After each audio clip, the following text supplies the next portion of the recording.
dan kita masih membahas tentang hadis Ka'ab bin Malik radhiyallahu taala anhu, yakni cerita tentang taubatnya beliau radhiyallahu taala anhu dan dua orang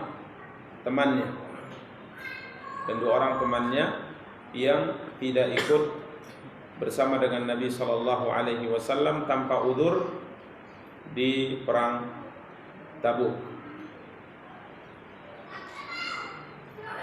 di mana ikhwani kaum muslimin wa akhwati kaum muslimat yang dimuliakan dari rahmatullah Allah Subhanahu wa taala, Ka'ab bin Malik dan dua orang temannya, dan keduanya bernama Murarah ibnu Rabi', kemudian yang kedua Hilal bin Umayyah. Murarah ibnu Rabi' radhiyallahu taala anhu dan Hilal bin Umayyah radhiyallahu taala anhu serta Ka'ab bin Malik. Mereka bertiga ini yang tidak ikut bersama dengan Rasulullah SAW tanpa uzur di perang Tabuk.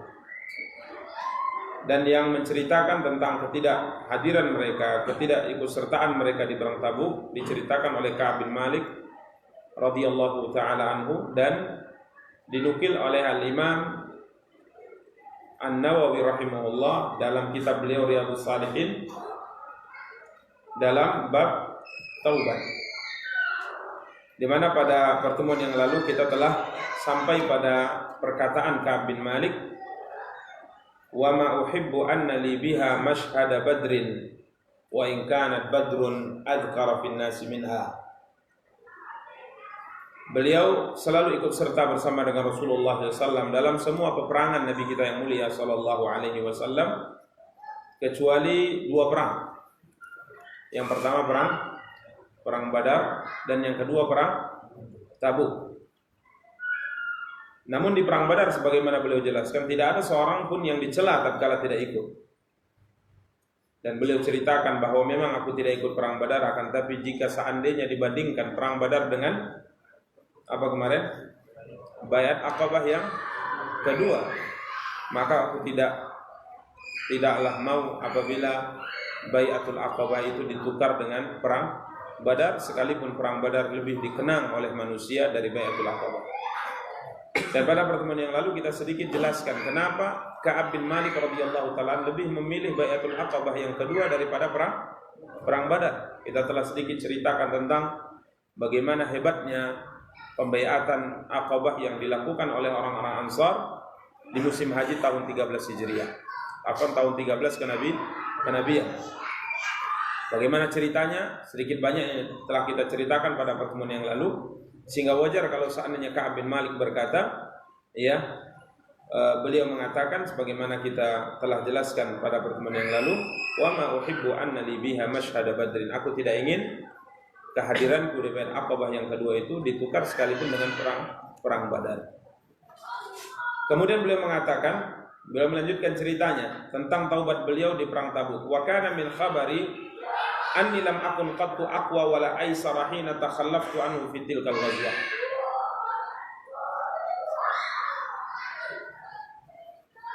Ka'ab bin Malik berkata, wa kana min khabari, dan di antara ceritaku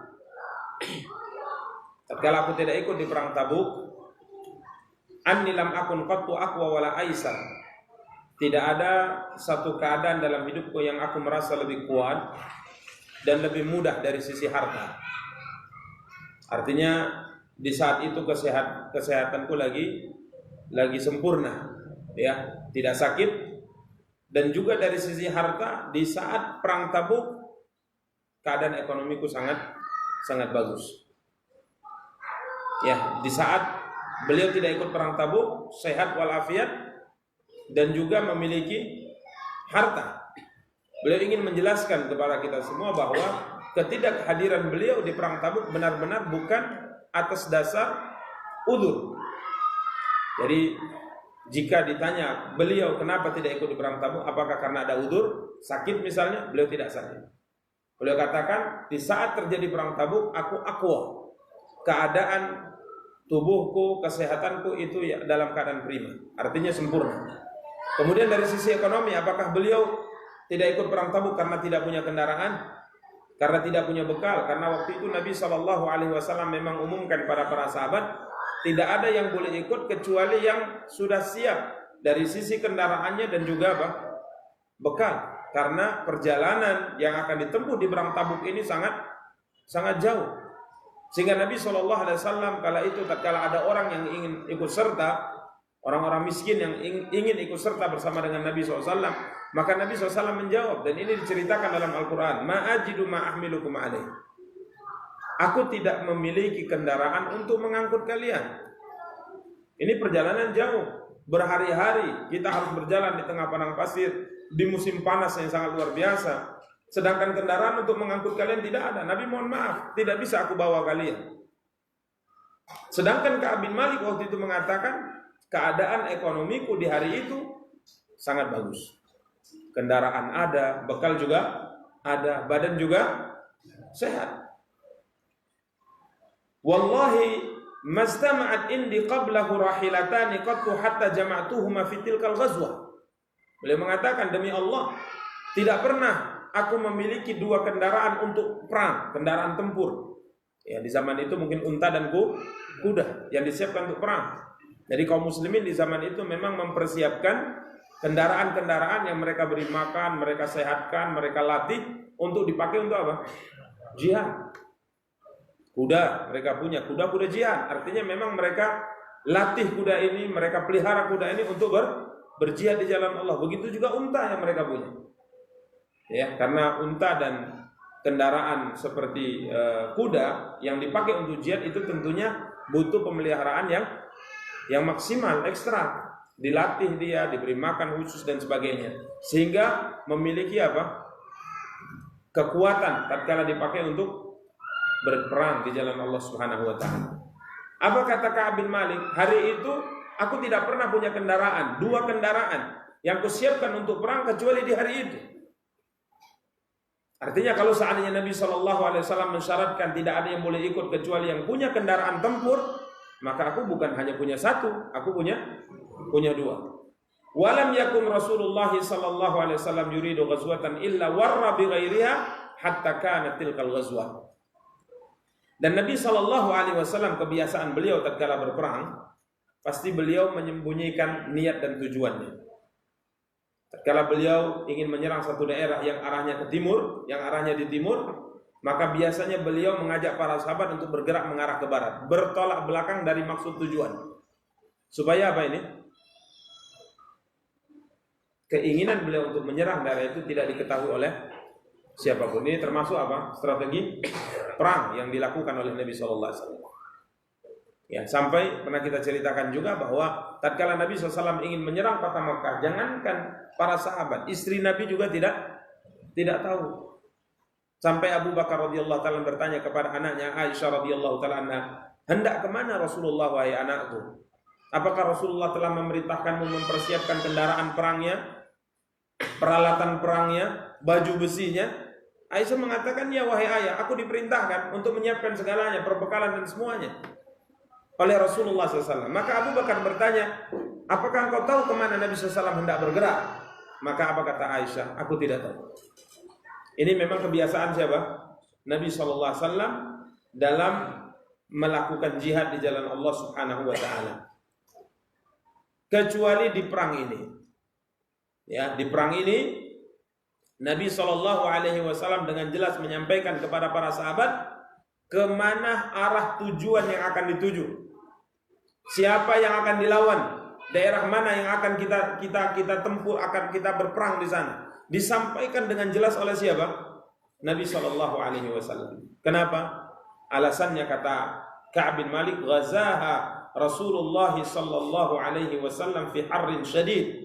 Nabi kita yang mulia sallallahu alaihi wasallam mengumumkan perang Tabuk ini di musim panas yang sangat dahsyat. Di musim panas. Wastaqbala safaran ba'idan wa mafazan. Dan Nabi SAW, kenapa beliau jelaskan tujuan perangnya? Karena yang akan dilalui, yang akan dilewati adalah perjalanan yang cukup panjang dan melelahkan. Wa aduwan katsiran, dan juga yang akan dilawan adalah musuh yang sangat banyak. Jadi ini 3 alasan kenapa Nabi di perang Tabuk menyampaikan pada para sahabat kemana arah perangnya. Alasan yang pertama, dilakukan di musim panas. Musim panas, kalau di sana biasanya sampai berapa? 50 derajat.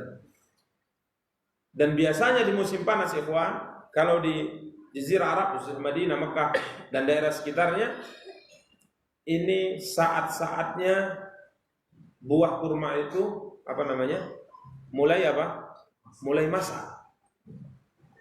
Ya sudah mulai enak dimakan gitu, sudah mulai ranum. Musim panas, kurma sudah mulai bisa dinikmati. Kemudian kebanyakan mereka kalau di musim panas itu memang istirahat, tidak beraktivitas. Makanya di sana ada istilah libur musim panas. Sekolah libur selama 3 bulan. Enak kan? Musim panas, libur 3 bulan. Selama musim panas libur. Tapi kalau musim dingin nggak ada libur. Maka musim panas kalau di sana siang harinya kotanya bagaikan kota mati. Tapi jangan tanya malam hari ini. Siangnya sangat panjang waktunya dan malamnya sangat singkat. Khususnya di bulan Ramadan ya. Jadi di bulan Ramadan kita sholat isyanya itu bisa jam 9 atau setengah 10. Sholat isyanya. Ya. Sholat subuhnya jam 4 sudah sholat subuh. Jadi waktu malamnya sangat pendek, siangnya sangat panjang. Jadi biasanya orang-orang Arab di musim seperti ini mereka memang tidak suka keluar. Mereka berada di rumah-rumah mereka, di kebun-kebun mereka, menikmati air dingin yang mereka miliki, kemudian juga menikmati kurma yang sudah bisa dinikmati, ya sudah mulai masak. Ya. Maka Nabi SAW memotivasi para sahabat kemana hendak pergi supaya mereka memang benar-benar bersiap. Ya. Kemudian perjalanannya sangat jauh. Madinah Tabuk ini jauh sekali. Ya. Saat itu membutuhkan puluhan hari perjalanan pulang dan pergi di musim panas. Ya, sehingga ada sebagian orang-orang munafik mengatakan la tanfiru fil har. Jangan kalian melakukan perjalanan jauh di musim panas. Ini untuk apa? Menggembosi kaum muslimin. Maka Allah turunkan ayat qul naru jahannamu asyaddu harran. Katakan kepada mereka yang berkata, jangan kalian melakukan perjalanan jauh di musim panas karena ini membahayakan kalian. Maka katakan kata Allah kepada mereka, neraka jahanam itu jauh lebih panas kata Allah. Ya. Jadi disampaikan ini alasan kedua, perjalanan cukup jauh, jarak tempuh cukup panjang yang sangat melelahkan tentunya.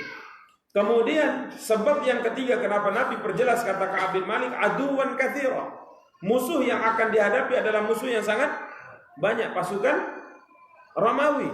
Karena yang akan dihadapi oleh Nabi di perang Tabuk adalah pasukan Romawi. Ini merupakan negara adidaya terkuat di zaman itu dan yang pertama. Yang kedua adalah Persia. Jadi jumlah pasukan mereka sangat besar. Jadi tidak main-main, ratusan ribu yang akan dihadapi. Ya, sedangkan jumlah kaum muslimin hanya 30 ribu saja. Ini diperjelas oleh Nabi SAW kata Ka'ab bin Malik. Fajalla lil muslimina amrahum liyata'ahhabu uhbata ghazwihim fa akhbarahum biwajhihi alladhi yurid wal muslimuna ma'a rasulillahi katsirun la yajma'uhum kitabun hafidhun yurid diwan. Maka Nabi perjelas kepada kaum muslimin agar mereka bersiap siaga untuk perang ini dan Nabi kabarkan kemana daerah yang akan beliau tuju. Dan beliau mengatakan waktu itu kaum muslimin yang ikut perang ini jumlahnya sangat banyak. Diperkirakan 30 ribu pasukan. Teman-teman bayangkan Nabi SAW keluar dari kota Mekah. Waktu itu yang masuk Islam di Mekah hanya berapa? 80-an kurang lebih. Sampai beliau di Madinah makin banyak kaum muslimin. Dan perang pertama yang beliau lakukan adalah perang Badar. Jumlah kaum muslimin berapa? 300 sekian belas. Masuk perang Uhud, jumlah kaum muslim meningkat. Berapa jumlah kaum muslim perang Uhud? 700. Meningkat enggak? Meningkat, tapi tidak signifikan. Kemudian masuk perang berikutnya, perang apa? Perang Khandaq. Ya, di perang Khandaq jumlah kaum muslimin mencapai 3.000 pasukan. Terus meningkat sampai Fathu Makkah, perang Fathu Makkah, jumlah kaum muslimin berapa? 10.000. Masuk perang Hunain, jumlah kaum muslimin 12.000. Masuk perang Tabuk, jumlah kaum muslimin berapa? 30.000. Jadi ini semakin banyak jumlah pasukan kaum muslimin. Dan Ka'ab bin Malik mengatakan waktu itu tidak ada daftar catatan pasukan di tangan Rasulullah SAW. Artinya seakan-akan beliau mengisyaratkan kalau ada, ya beliau katakan di sini, apabila ada orang yang absen, dia menyangka bahwa itu tidak akan ketahuan karena tidak ada daftar.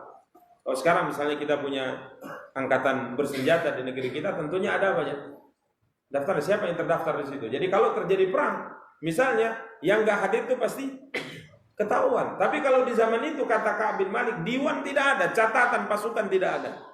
Sehingga orang-orang yang tidak ikut di perang itu mereka menyangka bahwa mereka tidak akan ketahuan oleh siapa? Oleh Rasulullah SAW. Padahal Nabi SAW sekalipun tidak ada catatan, tapi beliau tahu siapa yang tidak hadir. Beliau bertanya. Di antara yang ditanya oleh Nabi SAW di Tabuk adalah sahabat yang sedang bercerita tentang ketidakikutsertaan beliau di perang Tabuk. Nabi bertanya, kemana Ka'ab bin Malik? Kok aku tidak melihat wajahnya? Orang-orang komentar, udah payah ya Rasulullah seperti ini. Kemana si fulan? Kemana si fulan? Ditanya satu-satu oleh siapa? Oleh Rasulullah SAW. Ada beberapa orang memang tidak ikut, tapi akhirnya nyusul. Di antaranya Abu Khaisamah. Abu Khaisamah tidak ikut ya. Tatkala kaum muslimin sudah berhari-hari berangkat dan bahkan sudah sampai Tabuk, dia pulang ke rumahnya. Dia punya 2 istri. Pulang ke rumahnya, kiranya sang istri sudah menyiapkan air yang sudah mereka dinginkan dan sudah menyiapkan kurma yang sudah mereka panen. Tinggal masuk saja. Tapi tatkala dia lihat istrinya, dia lihat kurma yang sediakan makanan, dia lihat air minum, dia lihat perkebunannya, maka dia berkata, ini tidak adil. Sesungguhnya Nabi dan para sahabat sekarang sedang melakukan perjalanan musim panas yang sangat luar biasa, sedangkan aku di sini bersantai. Maka dia mengatakan, wahai istriku, aku tidak akan masuk ke rumah kalian berdua. Siapkan saat ini juga kendaraan, aku ingin menyusul Rasulullah. Maka disiapkan oleh mereka berdua perbekalan dan kendaraan. Maka dia pun berangkat menyusul siapa? Rasulullah sendirian. Maka orang-orang sudah sibuk, ini Abu Khaisamah mana ini? Abu Khaisamah mana? Ini bisa binasa dia kalau tidak hadir. Maka akhirnya Abu Khaisamah tidak lama kemudian datang, kemudian mendekati Rasulullah sembari menangis. Maka Nabi mengatakan, hampir saja engkau binasa. Hampir saja engkau binasa. Ya Rasulullah SAW, doakan agar kiranya Allah mengampuni dosaku. Maka Nabi mendoakan. Dan ada beberapa orang sahabat yang jalan, menyusul Nabi SAW jalan. Wajar manusia. Mungkin kita kalau berbicara loh, masa sahabat seperti itu? Kan gitu. Mungkin kalau kita yang hidup di zaman itu lebih apa? Lebih parah. Ya lebih parah. Ini sahabat nih. Ada di antara mereka yang akhirnya malas gitu. Ini musim panas nih. Bahaya nih berangkat musim panas kan gitu kan. Seakan bisikan di hati yang pernah kita sampaikan kemarin di malam di Masjid Al-Fat ya. Bagaimana iblis, bagaimana syaitan membisiki sesuatu seakan-akan itu benar gitu. Ini musim panas, bahaya. Antum melakukan perjalanan ratusan kilo, kendaraan bergantian. Satu unta dinaiki 2 orang, satu unta bergantian dinaiki 3 orang. Sedangkan perbekalan apa? Terbatas. Sampai dalam perjalanan ini dinyatakan bahwa Nabi SAW dan kaum muslimin sampai merasakan kelaparan sangat luar biasa. Maka perang ini disebut juga dengan Jaisul Usra, pasukan yang kesulitan. Karena apa? Sedikitnya kendaraan, banyaknya jumlah pasukan dan sedikitnya minimnya perbekalan. Jadi setan membisikkan, bahaya ngapain? Udahlah, duduk saja di sini, nggak usah berangkat. Ini malah membahayakan. Karena kadang-kala iblis menasihati kita dengan hal seperti ini. Sama seperti kemarin kita sampaikan di Al-Fat, kalau sudah mulai mau taklim, sudah mulai hujan, sudah mulai mendung, apa kata iblis? Nggak usah keluar, nanti demam. Bener juga, ya kan cukup malam Sabtu, sekali-sekali nggak hadir kan nggak apa-apa. Nanti dengar rekaman atau live-nya kan ada. Oh bagus sekali kan, masukannya bagus, tapi itu membinasakan. Ya cuman kalau memang demam ya jangan dipaksakan. Kalau memang demam jangan dipaksakan ya. Suruh rumah sakit nanti bahaya. Ya, jadi seperti ini. Sahabat ya ada di antara mereka yang seperti ini. Ya. Sampai Abu Dzar Al-Ghifari radhiyallahu taala Nabi SAW bertanya, mana Abu Dzar, kau nggak nampak ini? Maka sahabat-sahabat mengatakan, ya Rasulullah, keledai yang dia naiki itu sangat lemah sekali, sehingga ketinggalan di belakang, jauh di sana. Benar, Abu Dzar susah kali keledainya ini, lemah kali, akhirnya marah dengan keledainya. Turun dia, disuruhnya keledainya pergi, udahlah pergi, nggak butuh dengan keledai. Mungkin jalan kaki lebih cepat daripada menaiki punggungnya. Di pikulnya perbekalannya dibawanya sejalan kaki dia, karena lebih cepat jalan daripada naik kendaraan. Dari kejauhan ada orang dari jauhan, Nabi melihat, ini siapa ini? Orang-orang itu ada yang datang ya Rasulullah. Nabi mengatakan, kun Abu Dzar, ini kayaknya Abu Dzar. Setelah mendekat, benar ya Rasulullah, ini Abu Dzar. Maka Nabi SAW mengatakan, semoga Allah merahmati Abu Dzar. Dia berjalan sendiri, nanti matinya juga dalam keadaan sendiri, dan dibangkitkan juga dalam keadaan sendiri. Benar yang dikatakan Nabi, beliau meninggal, yang di sisinya hanya istri dan satu budaknya saja, nggak ada yang lainnya. Sampai akhirnya istrinya menangis, budaknya menangis, ini gimana nanti nguburkan kamu? Bagaimana memandikan kamu? Abu Dzar mengatakan, jangan takut, yang penting nanti kalau seandainya aku sudah meninggal, letakkan saja aku di pinggir jalan, di daerah tempat dia menyendiri. Nanti yakin saya, sebagaimana disabdakan oleh Nabi SAW, ada sekelompok sahabat Rasulullah yang kata Nabi pasti akan lewat di situ. Karena Nabi mengatakan, dan dia ini Abu Dzar ini memang matinya sendiri, tapi akan disolati oleh sekelompok kaum muslim. Setelah selesai, diletakkan di pinggir jalan. Duduklah budak dan istrinya di pinggir jalan. Nggak lama datang rombongan, benar datang rombongan. Seperti yang disabdakan oleh siapa? Nabi kita yang mulia SAW. Datang rombongan tiba-tiba berhenti. Ada apa ini katanya? Ini ada orang meninggal katanya. Siapa ini? Abu Dzar. Subhanallah, langsung turun pimpinan rombongan. Kiranya pimpinan rombongannya adalah Abdullah bin Mas'ud. Apa kata Abdullah bin Mas'ud? Sungguh benar yang disabdakan oleh Rasulullah. Semoga Allah merahmati Abu Dzar. Berjalan sendiri di perang Tabuk, berjalan sendiri, mati dalam keadaan sendiri, dan nanti dibangkitkan dalam keadaan sendiri. Ini Abu Dzar Al-Ghifari radhiyallahu taala. Jadi ini kaum muslimin yang dimuliakan dan dirahmati Allah. Jadi mereka tidak ada catatan pasukan, sehingga yang berniat buruk di sini berkata dalam hatinya, enggak akan ketahuan. Padahal Nabi bertanya, Nabi tahu mana si fulan, kabilah fulan, mana pimpinannya, maju. Siapa anggota kabilahmu yang tidak hadir? Oh si fulan ya Rasulullah SAW. Apa ceritanya kenapa tidak ikut? Ditanya satu persatu oleh siapa? Oleh Nabi kita yang mulia SAW. Akhirnya ketahuan siapa yang tidak hadir. Ini kaum muslimin yang dimuliakan dan dirahmati Allah Subhanahu wa taala. Maka kaum muslimin pun setelah diumumkan perang akan dilakukan oleh Nabi SAW, Nabi memerintahkan untuk bersiap siaga, maka kaum muslimin pun bersiap siaga. Mulailah kaum muslimin sibuk. Pasar-pasar Madinah diceritakan dalam sejarah sibuk dengan jual beli apa? Kendaraan-kendaraan perang, senjata-senjata, sibuk. Para sahabat ada yang berinfak, di antaranya siapa? Abu Bakar, Umar bin Khattab, dan ini dilihat oleh kaum muslimin dan dilihat oleh Ka'ab bin Malik. Datang ke masjid, dilihatnya Nabi memotivasi, ayo bersedekah. Ini perbekalan kita sangat kurang, kendaraan sangat kurang. Apa kata Utsman? Ya Rasulullah SAW, 100 ekor unta aku sedekahkan lengkap dengan semua senjata dan perbekalannya. Tinggal orangnya saja naik. Maka kemudian Nabi SAW menerimanya. Kemudian Utsman mengatakan, Nabi motivasi lagi. Utsman mengatakan 100 ekor unta lagi ya Rasulullah. Ini kendaraan perang, bukan unta biasa. Kalau unta ternak itu murah. Ini unta yang disiapkan untuk apa? Untuk perang, harganya mahal. 100 lagi tambahan dariku ya Rasulullah SAW, lengkap dengan semua kebutuhan di unta ini. Intinya tinggal tunjuk orang untuk menaikinya saja. Nabi motivasi lagi, maka Utsman mengatakan 100 lagi tambahan dariku ya Rasulullah SAW. Berapa ratus? 300. Dan dia berinfak dengan dinarnya sampai Nabi turun dari mimbarnya sembari mengatakan apapun yang dilakukan oleh Utsman setelah infaknya di hari ini tidak ada yang membahayakan dirinya. Ini luar biasa ya. Dan Ka'ab bin Malik itu melihat, dilihatnya, masya Allah semangat orang, hartanya banyak, badannya sehat. Maka tafiqtu aghdu likai atajahhaza ma'ahum fa'arji walam aghdi syai'an. Aku pun pulang setelah kaum muslimin ada yang berinfak, bersiap-siap berapa jumlah dari kabilah ini sekian. Aku pun pulang dalam benak hatiku berkata, kalau tinggal siap-siap aja kan mudah itu. Kendaraan perang sudah ada dua, harta banyak, bekal tinggal istri nyuruh selesai, senjata sudah tergantung, tinggal siap berangkat selesai. Tapi dia selalu mengatakan nanti. Masuk hari kedua persiapan, aku lihat orang sudah sibuk. Sibuk kan karena dia harus beli ke pasar lagi, harus beli senjata lagi. Aku semua sudah lengkap di rumah, tinggal pakai, naik, berangkat. Tapi inilah masalah kalau sudah nanti. Ini salah satu di antara tentara siapa? Tentara syaitan. Maka hati-hati dengan kata nanti.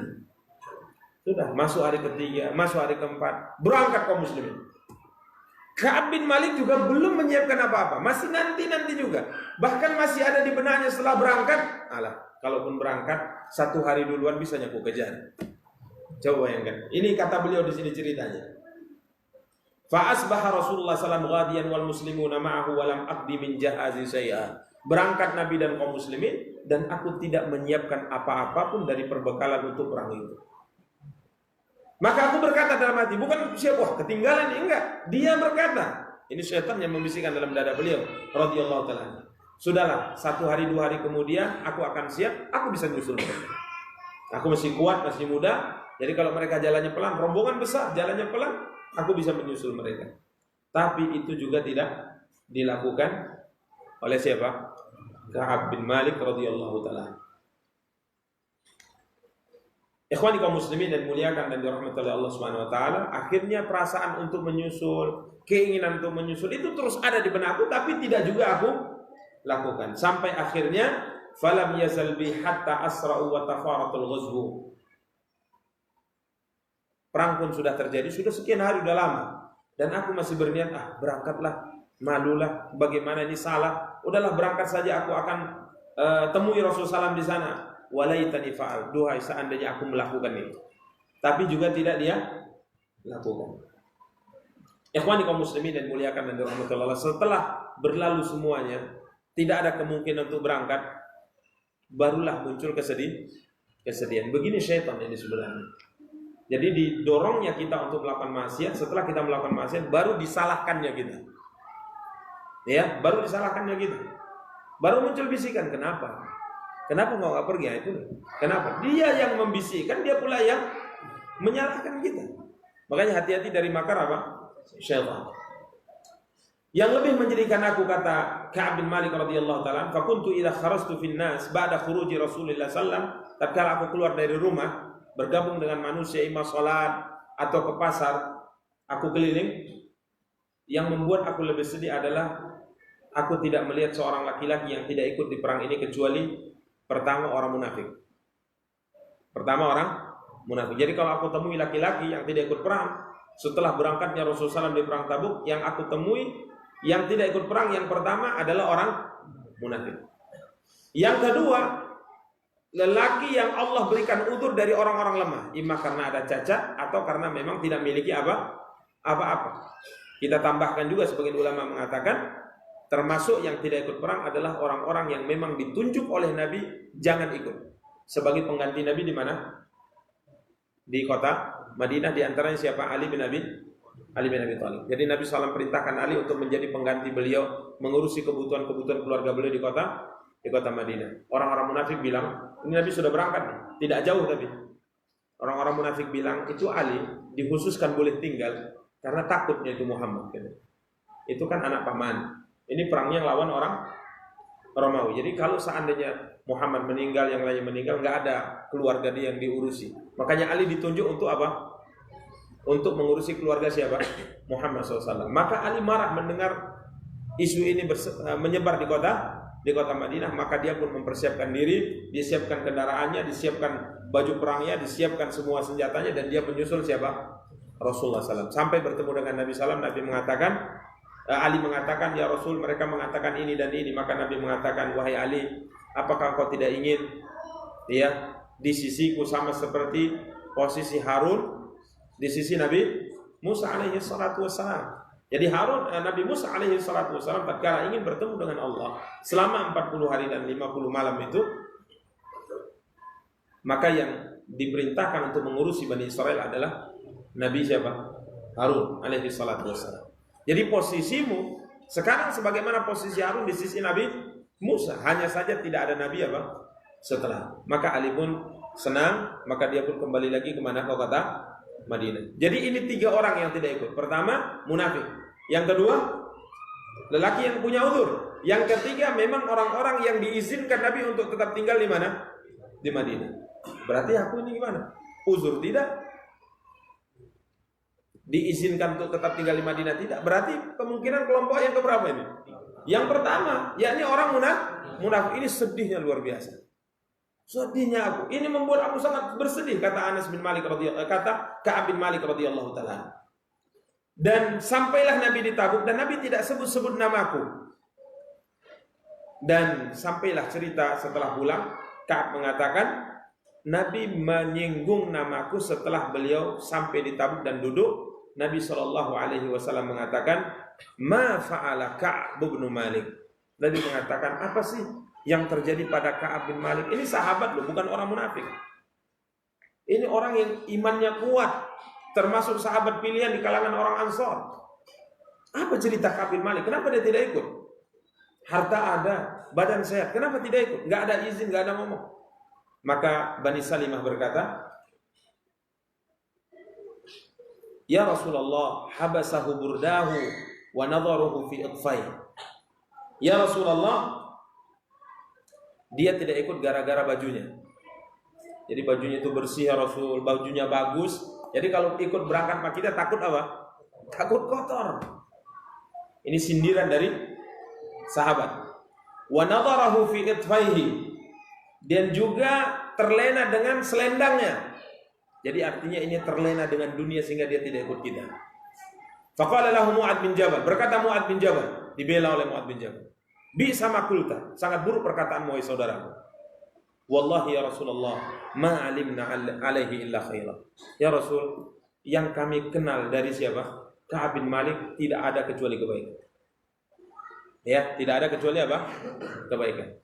Jadi ini subhanallah, ikhwani kaum muslimin dan muliakan dan dirahmati Allah Subhanahu wa taala. Tatkala seorang pemimpin bertanya, menyelidiki seseorang, maka seorang yang ditanya boleh menyebutkan aib orang yang ditanya. Misal kita ingin bermuamalah dengan seseorang atau kita ingin menjalin hubungan tertentu dengan seorang, kiranya kita bertanya kepada orang lain yang mengenalnya, gimana menurutmu tentang si fulan? Bolehkah kita menyampaikan aibnya? Boleh. Ini termasuk ghibah yang dibolehkan. Maka Nabi bertanya, apa cerita Ka'ab bin Malik? Maka sahabat ini mengatakan, sudah Rasul seperti ini. Tapi sahabat yang mengetahui kebaikan orang yang sedang disebutkan keburukannya, kalau dia tidak tahu kecuali kebaikan, maka dia boleh apa? Dia bantah. Maka Mu'ad bin Jabal yang kenal dengan Ka'ab bin Malik, dia bantah. Bi sama kult, yang kau ucapkan itu sangat buruk wahai saudaraku. Demi Allah ya Rasulullah, kami tidak mengenalnya, tidak mengetahui darinya kecuali apa? Kebaikan. Maka akhirnya Nabi diam, Nabi tidak komentar. Ya, Nabi SAW diam. Ka'ab berkata, setelah sampai kepadaku informasi bahwa Nabi SAW sudah selesai di Tabuk dan beliau akan pulang, di sini baru dirasakan sesuatu yang sangat merisaukanku. Artinya kesedihan semakin apa? Semakin besar. Ini akan bertemu dengan siapa ini? Rasulullah. Dan biasanya Nabi kalau pulang dari perang, beliau ke masjid dulu, sholat 2 rakaat kemudian duduk. Kemudian orang-orang yang tidak ikut itu biasanya menyampaikan alasan. Nabi mengatakan, kenapa kamu tidak ikut perang? Kenapa? Kan sudah saya perintahkan untuk berangkat, kenapa tidak ikut? Maka biasa orang ini menyebutkan alasan, ya Rasul, aku tidak ikut karena ini. Artinya ada yang berdusta, ada yang jujur. Karena biasa ya, takut dimarah, takut dibentak, takut di apa? Ya, cara terbaik menurut sebagian orang adalah dengan apa? Berdusta. Maka tatkala informasi Nabi SAW sudah akan pulang, kesedihanku makin memuncak. Fatafiktu atadzakkarul kadzib. Maka aku berpikir untuk berdusta di hadapan siapa? Rasulullah SAW. Wa aqul bima akhruju min sakhati ghadan. Aku mulai berpikir, kiranya alasan apa yang bisa menjadikan Nabi tidak marah kepadaku. Wasta'antu ala dzalika bikulli dhi ra'yin min ahli. Ya, maka aku bertanya-tanya kepada keluargaku, kira-kira apa sih alasan yang tepat nanti kalau Nabi sampai supaya Nabi tidak marah kepadaku? Bermusyawarah. Ya, ini biasa ya. Cari alasan itu kadang butuh musyawarah kan. alasan yang tepat. Karena kalau nggak tepat mungkin bisa dibantah. Terus aku berpikir kira-kira alasan apa yang tepat. Karena kalau aku katakan aku nggak punya apa-apa, terbantahkan. Kalau katakan aku sakit, terbantahkan. Kira-kira alasan apa yang tepat supaya Nabi SAW tidak apa? Tidak marah. Ikhwani kaum muslimin yang dimuliakan dan dirahmati oleh Allah SWT, tatkala Nabi sudah mulai dekat posisinya dengan kota Madinah, maka aku hilang. Ya. Dia mengatakan, hilang dariku semua keinginan untuk berbuat batil. Artinya keinginan untuk berdusta hilang dari dadaku, dan aku mengatakan, wa araftu anni lan akhruja minhu abadan bi syai'in fihi kadzib. Aku bertekad besok tatkala nanti bertemu dengan Nabi, aku tidak akan berdusta, aku akan berkata jujur. Ini sudah tekadku. Wa sabbaha Rasulullah sallallahu alaihi wasallam qadiman. Paginya sampailah Nabi ke kota Madinah. Sebagaimana kita sebutkan tadi, Nabi kalau pulang dari safar, kata Ka'ab bin Malik, yang pertama kali beliau datangi adalah Masjid Fayarka fihi raka'atain. Maka Nabi sallam salat 2 rakaat kemudian duduk menemui manusia. Kemudian ya sedikit kita lanjutkan sedikit saja. Maka datanglah orang-orang yang tidak ikut perang, di antaranya 80-an orang munafik. Jadi jumlahnya banyak ya, 80-an orang munafik rata-rata, satu persatu ini bergantian mendatangi Nabi, menyebutkan uzurnya. Maka Nabi mengatakan, menerima uzurnya, semoga Allah mengampuni dosamu, semoga Allah mengampuni dosamu, semoga Allah mengampuni dosamu. Tatkala aku datang, masuk giliranku, setelah selesai orang munafik selesai semua, maka masuk giliranku, maka aku mendekat. Dari jauh Nabi SAW sudah menampakkan wajah marah tatkala melihatnya. Dari jauh. Ini coba lihat sikap berbeda ya. Orang yang imannya kuat dengan orang yang tak punya iman, sikap Nabi kepada mereka itu berbeda. Maka kalau ada pelanggaran dari orang yang sudah ngaji 5 tahun dengan baru ngaji 1 bulan, ini berbeda ya. Masa sudah ngaji 5 tahun masih melakukan kesalahan seperti ini. Kalau mengaji masih 1 bulan maklum gitu. Nah ini datang Ka'ab bin Malik, nampak wajah Ka'ab bin Malik, Nabi langsung merah, wajahnya merah padam. Nabi SAW menunjukkan wajah yang marah, senyum-senyum orang yang marah. Dari jauh dah, ta'al. Ka'ab mendekat. Coba beda ya. Tapi kalau orang munafik, mereka yang maju. Nampak Ka'ab bin Malik, wajah marah, mendekat. Wah ini habis lah ini ya. Habis lah ini. Jitu amsi, maka aku pun berjalan berlahan sampai ke aku duduk di hadapannya. Maka Nabi langsung berkata, ma khallafak, apa yang menyebabkan engkau tidak ikut? Aku dengar engkau sudah punya kendaraan, kenapa engkau tidak ikut? Beda ya. Kalau yang munafik tadi, mereka yang mengatakan, kenapa engkau tidak ikut? Ya Rasul, ini. Nabi mengatakan, semoga Allah mengampuni dosamu, silakan. Semoga Allah mengampuni dosamu, silakan. Datang Ka'ab, mendekat. Kenapa engkau tidak ikut? Lain ya. Sikap siapa? Rasulullah SAW. Kita lanjutkan bagaimana jawaban siapa?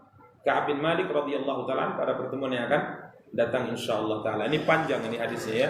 Hadisnya panjang. Hadisnya panjang tapi ya bagaimana ya? Ya kita lanjutkan. Makanya jangan enggak hadir ya. Kita Assalamualaikum warahmatullahi wabarakatuh.